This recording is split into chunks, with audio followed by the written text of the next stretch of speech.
Morning, crinkles na naman from Jelin's Bakery ho. Ay abaw ka na meet gida, maraming order kami ha. Crinkles, yung banana cake na ubos na kanina. So kung gusto niyo magpa-reserve, just text in advance para makip namin sa inyo. So crinkles for today. But of course, yung aming opya is still there kasi regular line yan eh. Every day. Tayo mo ba? Ay.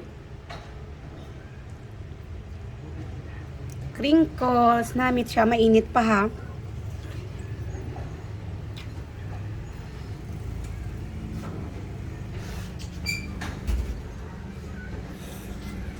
Yan.